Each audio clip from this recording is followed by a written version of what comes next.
mankind, of all the creations of all the worlds.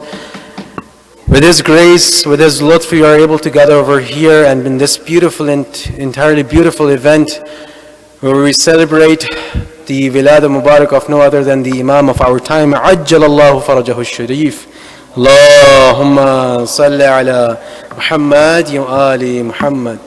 And we convey our felicitations and greetings, tahniya and tabreek to the Prophet and his blessed progeny, and to all the fellow brothers and sisters across the globe who are commemorating, who will be marking this event in these beautiful days to come.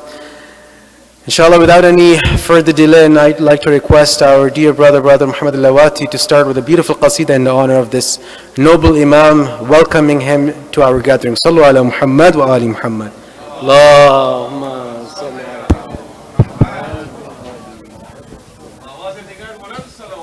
Allahumma salli ala.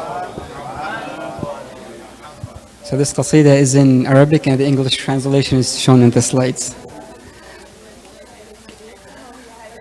نور من آل النبي شرف الدين يبطلته، نور النبي الهاشمي آخر قمر من عترته. هلا هلا يا مهدي، هلا هلا يا مهدي، هلا الله الله. نور من آل النبي شرف الدين يبطلته، نور النبي الهاشمي آخر قمر من عترته. هلا هلا يا مهدي، هلا الله الله. لاح من برج السعد يا محلى الله قمرته، مثله في العالم من وجد لعيونه صاحت شيعته. هلا هلا يا هلا هلا دي يا أهله يا مهدي، يا سهله يا ويا أهله ويا سهله بهالطلة. شعبان منك ازدهت ألوانه واغصانه والحانه يا مهدي، الحانه يا مهدي يا مهدي يا مهدي. أهلا يا أجمل أمل من عالم الذر ينطره، من نورك البدر اكتمل والدنيا باسمك مزهرة. هلا هلا يا مهدي، هلا الله الله. أهلا يا ابن المصطفى يا المعدن الحب جوهرة، اللي من عيون الوفا في القلب سايل كوثرة. هلا هلا يا مهدي، هلا هلا وعن دربك يا عي بابك وعي حبك ننتظرك ننتظرك، غيرك والله والله ما حبنا وعلينا وعلينا يا مهدي. عشاقك نشتاقك يا مهدي يا مهدي. يا ابو صالح مرحبا، يا الف سهله يا نجم، يا نجم يزهر بالإبة والكون لاجلك مبتسم.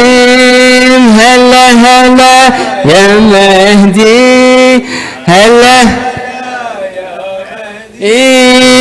الدهر الدار كله إلك يلي طباعك عالاسم كل الخلق تتأملك يتشيل منها كل ألم هلا هلا يا مهدي هلا هلا إيه لك جينا يا مهدي لبينا لبينا لك جينا ولبينا جينا نبارك للنبي والحدار ونحبك للمحشر يا مهدي المحشر بأعيادك بميلادك دي يا مهدي يا مهدي مهدي يا باب الفرج ذكرك شرف يا ابن الحسن يا خاتم انوار الحجج يا وافي ميزان الزمان هلا هلا يا هلا هلا يا الله الله مهدي يا حبل السما نهواك في السر والعلن يا ابن علي وفاطمة يا الحب يجري في كل زمان هلا هلا هلا أنصارك وأحرارك طلابك عجل يا أجمل أمل ننتظره ونحبه ونحبه يا مهدي أدركنا أدركنا أدركنا دي يا مهدي يا مهدي صلوا على محمد وآل محمد محمد وآل محمد سن جزاك الله خير صلوا على محمد وآل محمد اللهم صل على محمد وآل محمد. So as our dear brother Muhammad al-Lawati, may Allah increase his tawfiq and accept this offering on behalf of all us present over here. Khair due to the brevity of time, obviously we won't have more qasaid, and inshallah we'll benefit from our respectable Shaykh Shafiq Hudda. They're beautiful poets themselves, like Abdullah al-Tamimi seated here amongst us, and many of the great youngsters with beautiful voices. May Allah increase their tawfiqat inshallah. Sallu ala Muhammad wa ali Muhammad. Just a few announcements inshallah regarding first and foremost regarding the Salatul Jum'ah. It'll take place tomorrow inshallah at 1:25 p.m. led by Shaykh Shafiq Hudda inshallah. On Saturday, the April 20th, the Amal of Nima Sha'ban, inshallah, the night of 15th, have been arranged over here in coordination with the Al-Ghadir community, alhamdulillah. So it will be a joint program by the Jamaat and Al-Ghadir community. So the program will start at 8:25 p.m. at Salatul Maghribain and Jamaat, and inshallah following by the Amal prescribed for that night, inshallah. An announcement for my sisters: on Sunday, April 28th, there will be a ladies only milad to celebrate the birth of the Imam al-Asr, inshallah. The program will start at 3 p.m. So on Sunday, April 28th, not the coming Sunday but the following, at 3 p.m. inshallah, they'll be celebrating the milad of the Imam only for the ladies. Sallu ala Muhammad wa ali Muhammad. And inshallah we'll have the talk with his permission, just a few words that indeed, as the beautiful tradition goes of the Imam, that man mata wa lam ya'rif imam zamanihi mata mitan al-jahiliyyah, that indeed whoever dies and does not know or does not possess the ma'rifat, the cognizance of his Imam of time, has died an ignorant death. We pray to Allah subhanahu wa ta'ala that He considers amongst His followers not those who have been considered as the ignorant ones. And we make this aim on this day that inshallah we pledge that indeed, as the Imam himself says, that whoever has not spent at least an hour in a week for the purpose of studying his deen, for tafaqquh in deen, has though he has not done anything beneficial. If the Imam was to use further strict words, he would say, I would wish that ضربت رأسه, that I would prefer that my ashab would struck on the head بالسياط, with a whip, so that they would be able to do tafaqquh in deen.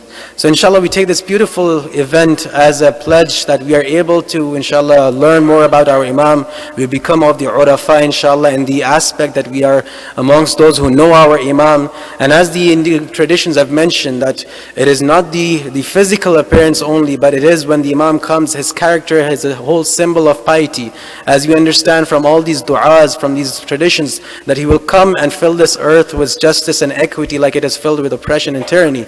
Indeed, it is an explanation, exegesis of his character. And inshallah, amongst we are stand on his side, we are able to differentiate between the haqq and batil, inshallah. Now, without any delay, I would like to request our dear, respected Shaykh Shafiq Hudda. Sallu ala Muhammad wa ali Muhammad. So the dear Shaykh has requested me, and I understand now this is a part of his time that I'm taking. Sallu ala Muhammad wa ali Muhammad. So this is, as I said, a beautiful day, and we pray to Allah that He make us stand in the lashkar on the force of Imam. Just a beautiful dua in the aspect of that. Sallu ala Muhammad wa ali Muhammad. Allah mujhe lashkar Mahdi se mila de. Allah mujhe lashkar Mahdi se mila de.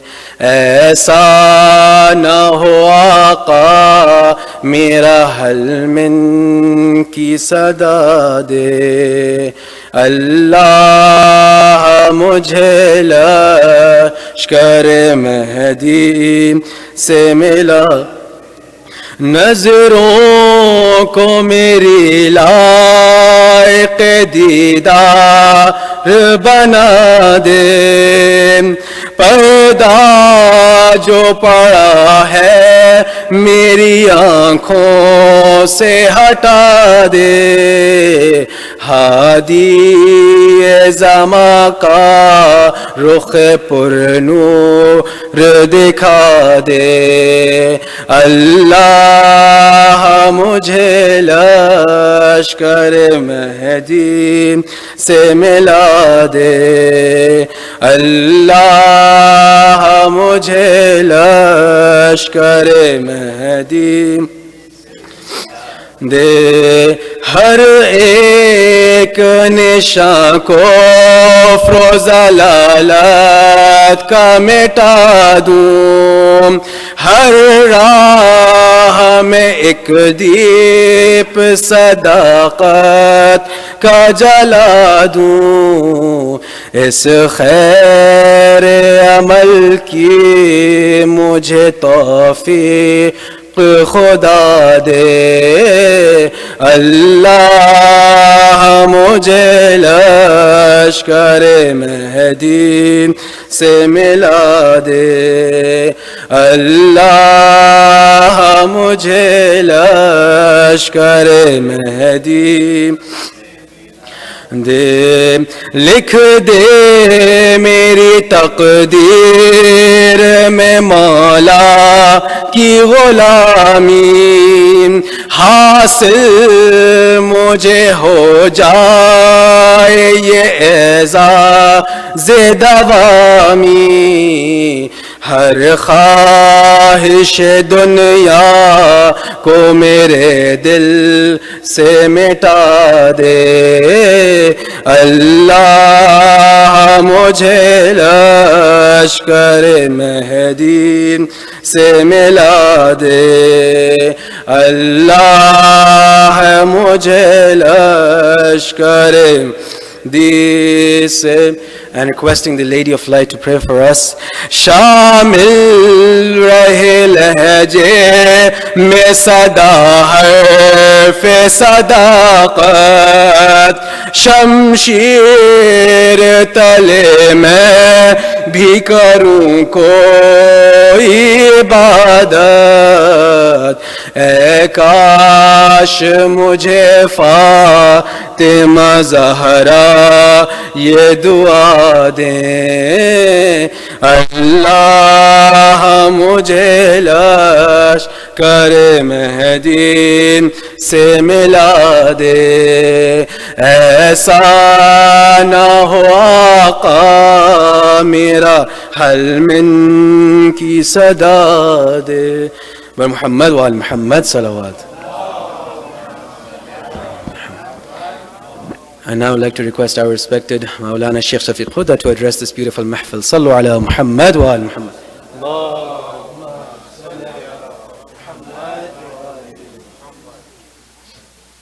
If I can request my younger brothers, inshallah, to join us in the center, inshallah, to the main hall, as there's no class for the youngsters. Sallu ala Muhammad wa ala Muhammad.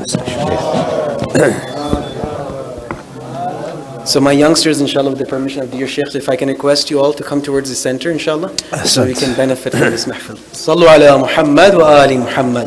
Allahumma salli ala Muhammad wa ali Muhammad. Al-Fatiha.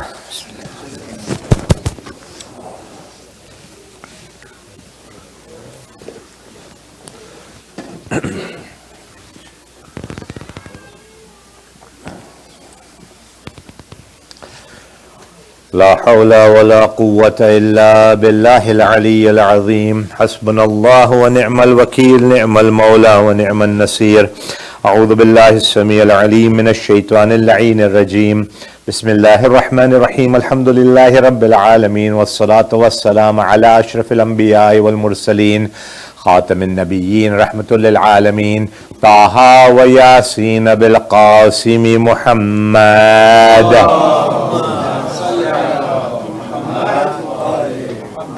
وعلى آله الطيبين الطاهرين المعصومين المظلومين المنتجبين ورحمة الله على محبيهم ولعنة الله على أعدائهم وقاتليهم وغاصب حقوق حقهم ومنكر فضائلهم أجمعين من يومنا هذا إلى يوم الدين أما بعد فقد قال الله سبحانه وتبارك في كتابه الحكيم وفرقانه المجيد وقوله الحق بسم الله الرحمن الرحيم وقل جاء الحق وزهق الباطل إن الباطل كان زهوقا صلاة الله.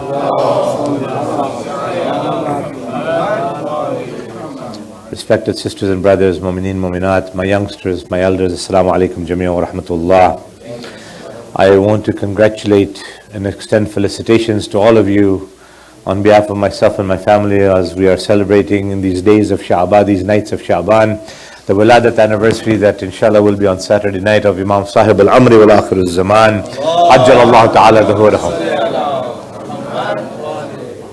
And with that congratulatory message, I wanted to mention one thing that, and I know that it's a weeknight, and as Sayyid mentioned, this will be from my time that I had requested those reciters to take, so please don't worry, I will not go any longer in the program. But one of the things that whenever people have found out about our functions here in the Kitchener-Waterloo area, one of the things that has been a source of pride for the community is that you will notice that our du'as are in Arabic, of course. Our lecture is usually in English, but we have recitations in Arabic. We have got in Farsi recitations as well as in Urdu. So almost all of the languages are represented when we come on a Thursday night or on usual nights. And so this is something that is important as well as a way of us celebrating whatever events we are. And Thursday night being the holy night it is also a place for the mu'mineen to be gathering and to get together. One of the things that a dear, I can say, teacher of mine, Marhum Allama Sayyid Zishan Haider Sahib Qibla, used to say, mention when he was talking about intizar, the whole philosophy of intizar, awaiting the Imam. He used to mention that if you look at the world, the dunyavi point of view, you will see that if somebody gets paid monthly, somebody's tankhah, somebody's salary comes at the end of the month, around the 15th, 17th, 20th of the month, he will be waiting for the end of the month to come. He will be praying that when will it be the 30th that I'll get my paycheck. If you look at a farmer, he will be, once he has planted the seeds, and they say April showers bring May flowers, and unfortunately, in Iran we've had more showers than they can handle. Inshallah, we pray for the mu'mineen there, those who have lost their lives, those who have lost their homes. But what we find is that, they pray, they plant the seeds in April, and they pray for the rain to come, and then these seeds will then eventually grow into fruits. Now, whether somebody prays for that or not will not make a difference in the ultimate result. The rain will come when the rain has to come. The 30th of the month for the one who's on salary will come on the 30th. He will be sitting from the 20th and saying, Ya Allah, I wish it was the 30th. Ya Allah, please make the 30th come faster. And when Marhum Allama used to mention that, we did not understand and appreciate where he was coming to. But he says that, look at one thing. Allah Ta'ala, the Anbiya of Allah Ta'ala, the Aimma from Imam Ali ibn Abi Talib to Imam Hassan ibn Ali al-Askari alayhi salatu wassalam,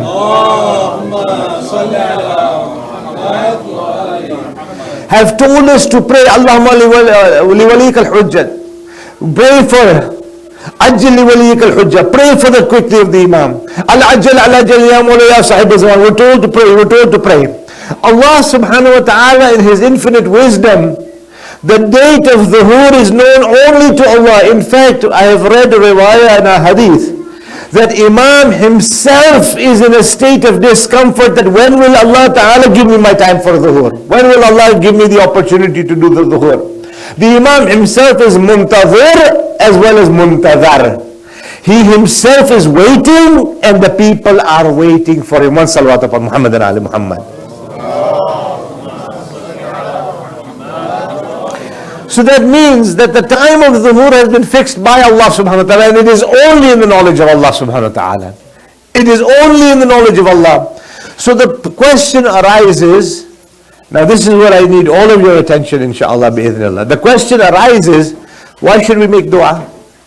Why should we pray for the Imam to come quickly? Why should we pray for Mawla to come quickly when the date is already set and known only by Allah subhanahu wa ta'ala? We don't know the date. In order to answer that, I'll have to bring another scenario in front of you. When my grandparents had passed away, I was, of course, close to them, especially my grandmother. And so when she left this world, people would come and give tasalli to my mother, my father, to our family, and of course to me as well. And we would all be praying that please pray for her maghfirat. Please pray for her shifa. Please pray for her barzakh and everything. All these du'as. Now imagine for a moment, in my state of sadness, what if I was to tell those of you who are visiting me that please pray that my grandmother comes back? You will tell me, okay, Brother Shafiq, we can pray everything else, but we cannot pray for what you are saying, because this is, and I'll tell you, I'll respond to you by saying, is Allah not inna Allah ala kulli shayin qadir? Allah ke paas taqat hai ya nahi hai, qudrat hai ya nahi hai? Allah is qadir. You will say, we'll all agree, Allah is inna Allah ala kulli shayin qadir. But for you and me, for me to ask, jazakallah khair, for me to ask you to pray for my mother, my grandmother to come back alive, is not what we would call a practical dua or a practical hajat.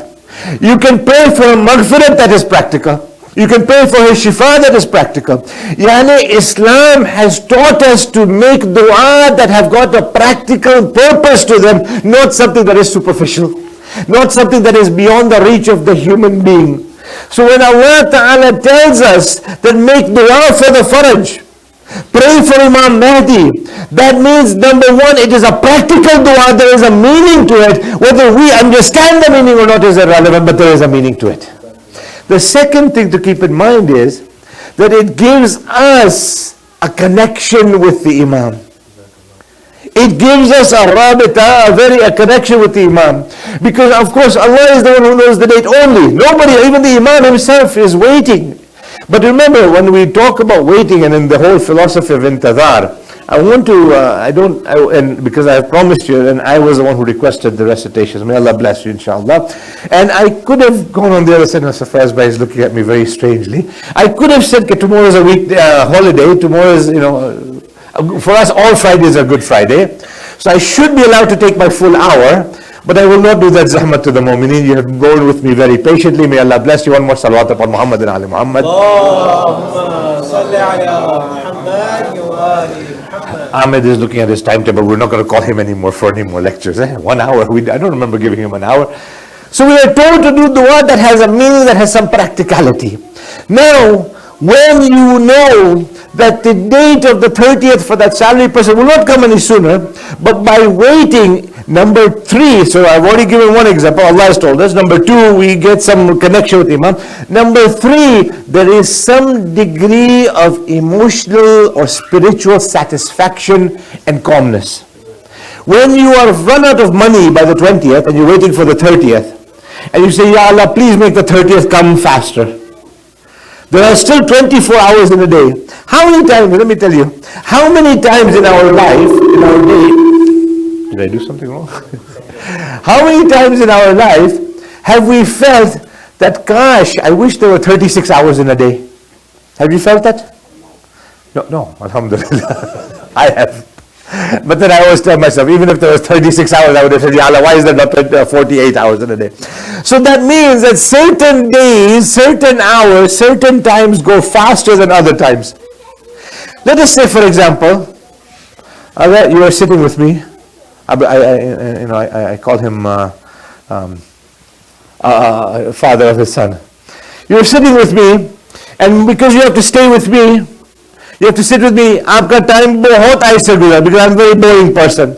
So he's not looking at his time, mashallah, he is listening to me. But he's thinking that, this 1 minute is feeling like 5 minutes. This half an hour is feeling like 3 hours, because the company that you have is a boring company.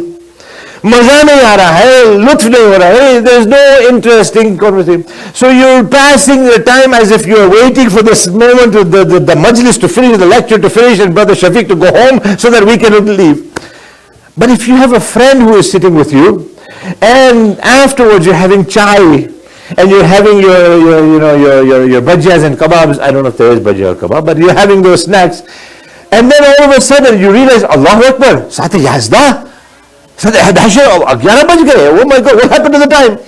You sat 1 hour with your friends, joking, teasing, having fun, and that 1 hour went so fast, but the majlis time felt like it was forever.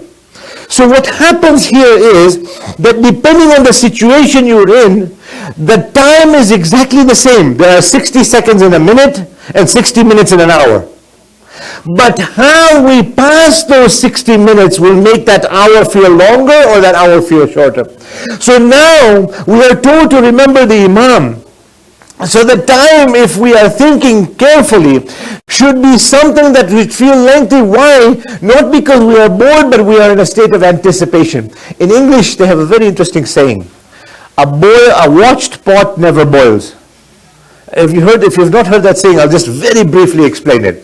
It means that if you keep the tea water on, and you stand there and you watch it because you really want your chai, it will feel like forever. But if you leave it and then you go do some work and you come back, oh mashallah, the tea is ready. Again, same amount of time has been taken, but what has happened around has made a difference. The believer is watching the time, waiting for the zuhur. But the difference is that they're not watching in a state of just sitting there and doing nothing. They're doing proactiveness. So on the one hand, the time will pass quickly because we are in a state of preparation, an ongoing preparation, but at the same time, it is feeling slowly because our Mawla is not there with us right now here. It is a mixture of both. When the time of the Ba'athist in Iraq was at, and I used to have people coming into my office and coming into the Husseini, and they would be crying. They would say, Sheikh, please make dua. We want to go to Iraq. We want to go to Karbala. We want to go for ziyarah. We want to go to Najaf. We want to go to Samarra. And even after, when the roads to Samarra were closed for a long time, people would be crying and saying, we cannot go to do the ziyarah of Imam Ali Hassan Askari, Imam Ali al-Naqi. And they would be crying.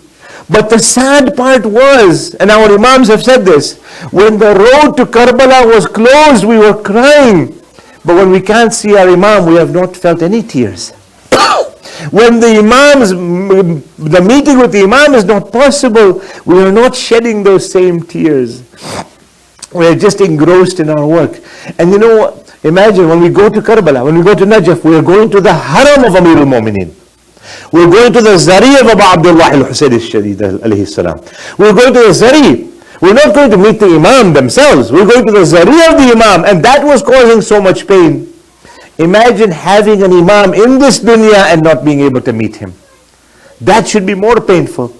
One of the Urafa, a great alim, Allah Ayatullah Tehrani, Sheikh Tehrani was narrating that one of the Sayyids, who was also known as one of the Urafa, one of the Ayatullah Madani, one day after Salatul Jamaat was in tears. He was crying, severely crying. So Sheikh Tehrani goes to him and says, Sayyid, I know, mashallah, namaz, salat, everything. But today your crying is different. Why are you crying like this? Sayyid replies to him that just after Salatul Jamaat, I was just talking to Imam Sahib al-Zaman Ajjallahu Ta'ala Dhuhurahu.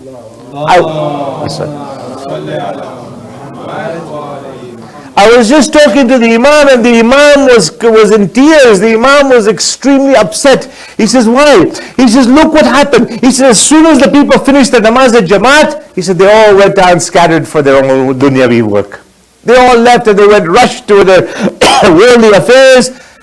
Who spent the time to pray Dua Faraj? Who prayed for my safety? Who prayed for my meeting? Who said salam to me? Who greeted me? Who was there to spend some time talking to me? Mawla is saying this to Sayyid. Mawla is saying this. This is not talking about thousands, I'm talking about recently. He said that we are so engrossed in our lives that we forget that our Imam is there. And we, once a week, maybe on Friday, we say, Assalamu alaikum ya sahibullah, Assalamu alaikum ya al-hayat, Assalamu alaikum ya safinat al-najat. That's it, once a week. Our Imam should be in our hearts and our minds not only once a week, not only once a day, every single hour that we are. When we go to sleep, the last thing we should say is Khudafiz to the Imam. When we wake up in the morning, the first thing we should say, Assalamu alaikum ya sahibul amar. One of my colleagues gave me a very beautiful way of practically having our contact and this connection with the Imam. He was telling the youngsters, and I asked my children, my dear children, may Allah bless you, may Allah keep you protected, may Allah protect your iman and your aqidah and your taqwa, inshallah. When you sit to eat, if there's 4 of you in the family, keep 5 plates. If there's 3 of you, keep 4 plates. Why?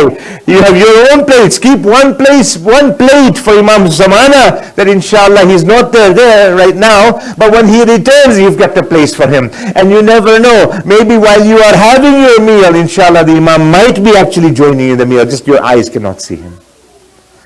So keep that connection every meal, and that way you are keeping yourself in mind, you're keeping in mind that every meal that you eat, at least 3 times a day you are remembering your time, or 5 times a day, however many times you have your meal, you've got your connection with the Imam.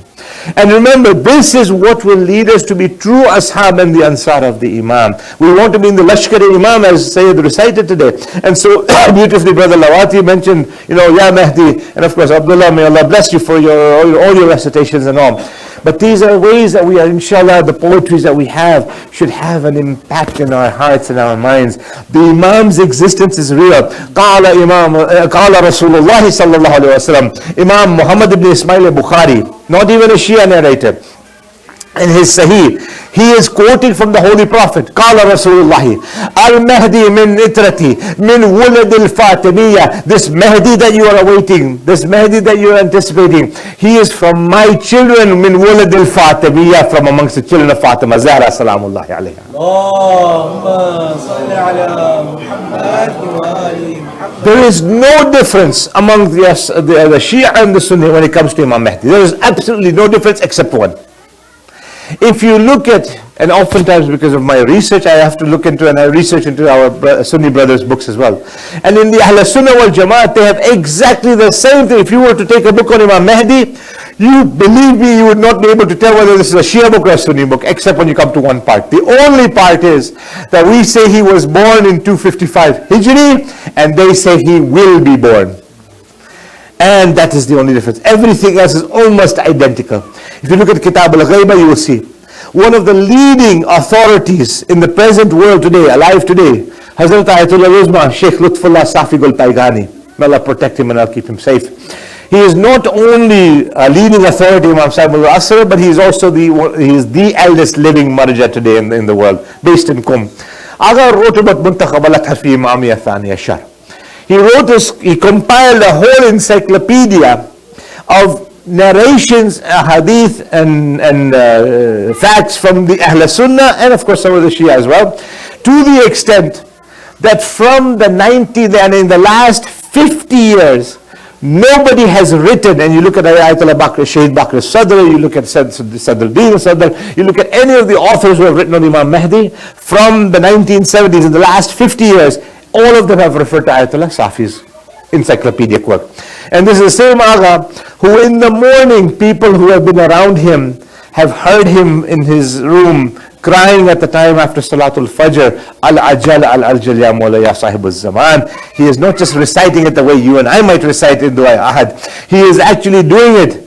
Tal'at al-Rashidata wal-Ghurrat al-Hamidata. Allahu Akbar. That we want to see the radiant face of Imam al-Zamana. And he means it, and he's got tears flowing from his eyes every morning from those who have actually been eyewitnesses of his life. And he has mentioned, he says that even amongst the Ahl Sunnah, there is an anticipation.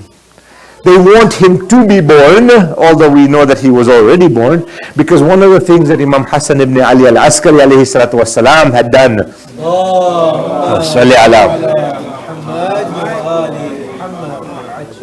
at the birth of the Imam, he called his closest companions. And he told them, he said that there has been a birth in my family. And that will be your Imam, that will be the Qaim, that will be Baqiyatullah, that will be Al-Hujjah. The word Hujjah was used by the Imam. He will be there as the representative of Allah subhanahu wa ta'ala. So those who are the closest to the Imam were privy to that information. That is why one of the reasons why most of the world feels that the Imam was never born, because there was no public announcement, there was no public notification, the way that the other Imams had made the publicized the succeeding Imam in the time of Imam Hassan Askari. The situation was very different. And that is one of the reasons why the birth of the 12th Imam is equated to the birth of Hazrat Nabi Allah Musa alayhi salatu wasalam. Prophet Musa's birth was secret. Even the people around did not know that she was the mother of Hazrat Musa was expecting. Same thing with Hazrat Narjis Khatun. When the actual birth took place, nobody knew. The Imam did not cry the way other babies would cry, so that there would be an alerting to the others. Just like Hazrat Musa. And Hazrat Musa was brought up in the house of Fir'aun. Imam Sahib al-Amr is also right in the midst of the oppression. You look around today, which Shia sitting here will not feel, Mawla, please come quickly. Look what's happening in Bahrain. Look what's happening in Yemen. Look what's happening in Nigeria. Look what's happening in Eastern Hijaz. Look what's happening in Palestine. Look what's happening in Yemen. Look what's happening everywhere.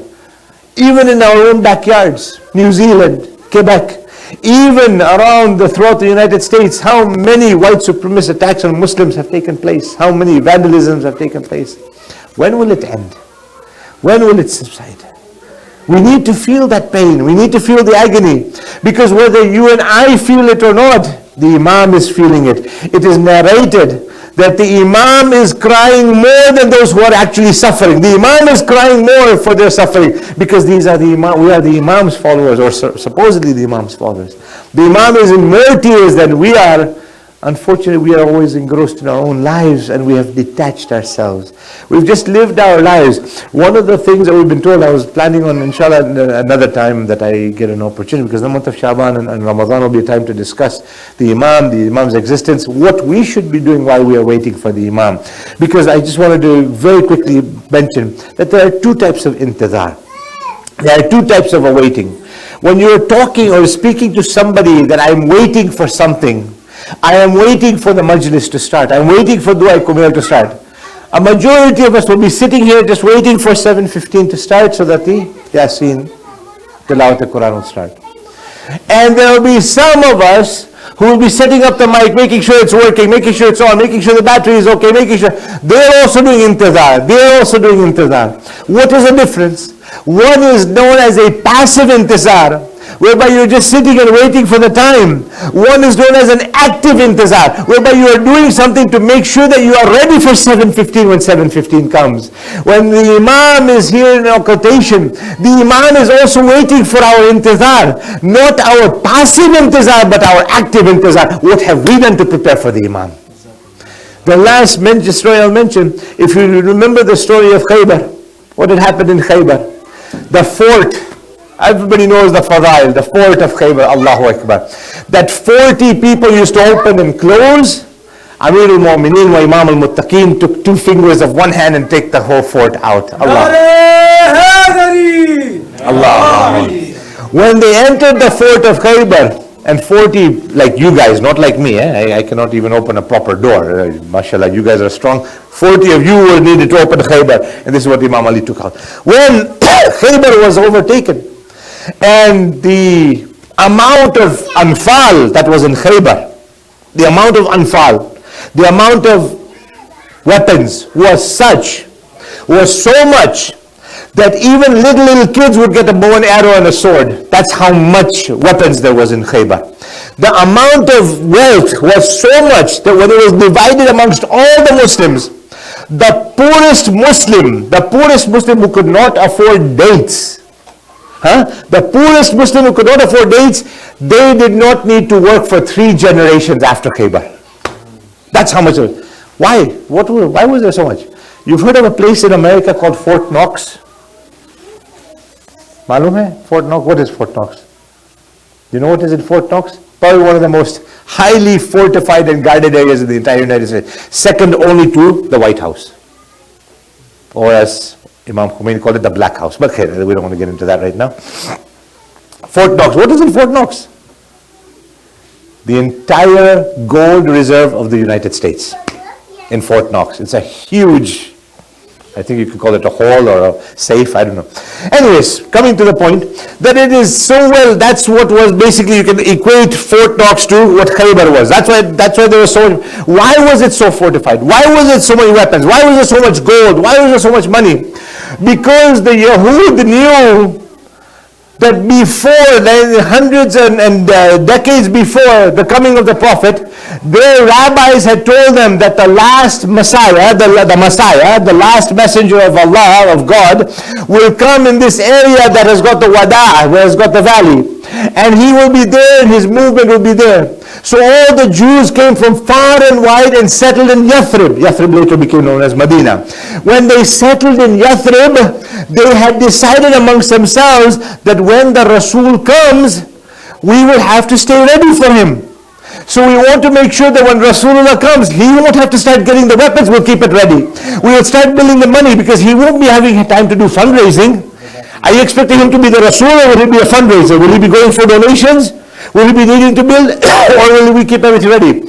So they were doing intizar, proactive intizar, active intizar, and they were keeping everything ready. So when the Prophet comes, Mawla, this is all yours, everything is ready for you. My question to us today, fine, they changed, they didn't like what the Prophet said and the message of Islam and the message of Allah, but my question I wanted to come to, and I will conclude today's majlis with, is today if our Mawla asks us, Brother Shafiq, what intizar have you done? What have you kept ready for the Prophet? What have you kept ready for Imam Mahdi? What have you kept ready? What intizar have you done? What will my answer be to my Mawla? Have I done anything? Have I kept anything ready? Are my children going to be soldiers of the Imam? Is my wealth ready for the Imam? I was just reading one of the ulama, one of the Maraja now, Ayat al-Jawadi Amuli, when he saw the amount of damage that was done in these floods in Iran right now, he sold his house and he gave the entire money fi sabilillah for the victims. Could we have done anything like that? We have difficulty parting with $10, $5 or $50. We would give our house and ultimately our lives. What will Mawla expect from us? What will Mawla expect? Right now, nothing much. Right now, I'm saying.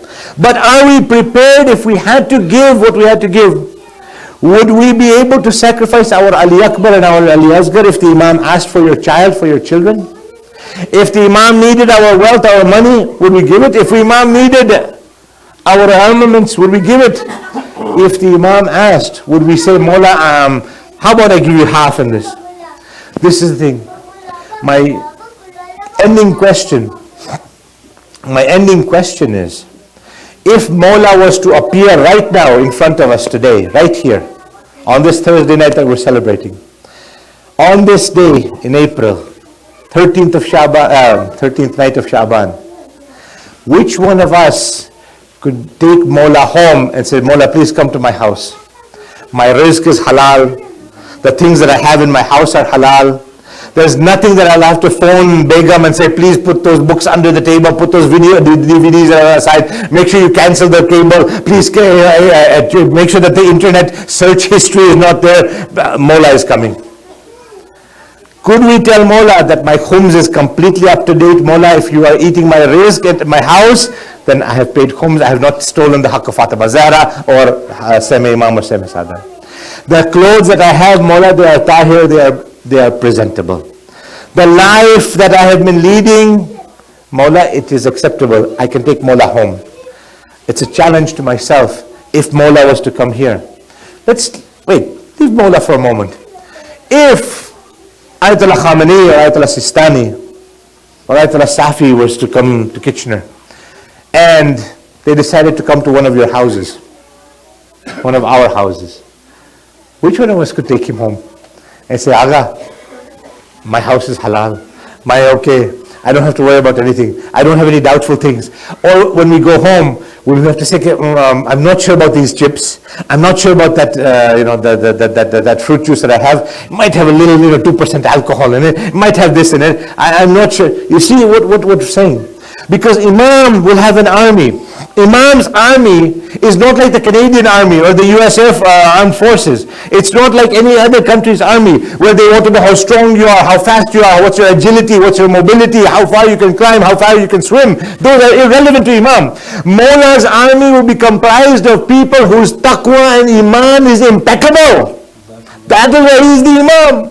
And so this is what our challenge is. That we want to do, prepare first for the Imam. We have to prepare our iman and our taqwa. That's what the Imam will be looking at. That's what the Imam's judging point will be. As I said, inshallah, there was a lot more that I wanted to say. I didn't cover everything, inshallah, as you've noticed, but that was my promise to you, and that is for your sabr. May Allah, inshallah, include us amongst the ashab and the ansar of the Imam. May Allah give us the tawfiq and the taqwa to be in the army of the Imam and to stay in the Imam's army.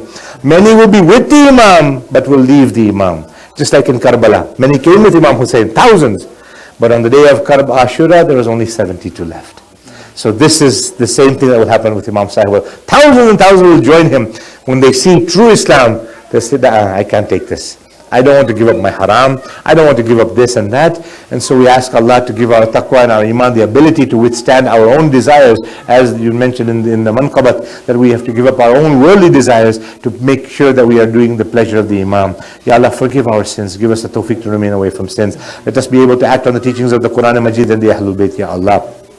We ask you to give our marhumin maghfirat. When we leave this world, protect us from the difficulties of maut, the difficulties in the qabr, and the difficulties on Yawm al-Qiyamah. Ya Allah, protect our ulama, our maraja, who are serving while the Imam is in occultation. Give them a long and healthy life in the service of the Imam. And we ask you, bihaqqi haza shahr Sha'ban, we ask you, Mawla, Ya Allah, to return our Mawla to us, inshallah. Make us ready for the Imam. Make our intizar a proactive intizar. And let us see the establishment of justice and equality throughout this world, as it has been filled with injustice and inequity. Rabbana taqabbal minna innaka antas samiul alim. If we can join together in 5 times, recite Amma Yujibul, for those who are ill, for Allah Ta'ala to give them shifa, for our hajat to be accepted, for the hifazat of Imam Zamana, which we should be doing every day, and for the safety and the security of the mu'mineen in Afghanistan, in Pakistan, in Iraq, in Yemen, in Bahrain, in Nigeria, in Eastern Hijaz, in Palestine, in Syria, wherever they're suffering, Ya Allah, all together. Bismillahir Rahmanir Rahim.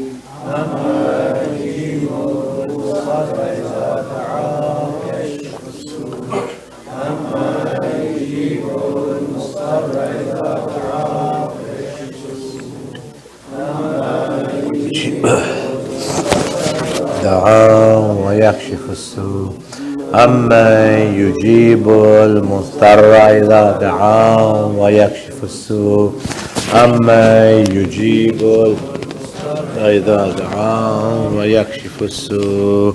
اللهم صل على محمد وعلى محمد. الفاتحة لروح المؤمنين والمؤمنات والعلماء والشهداء. الفاتحة.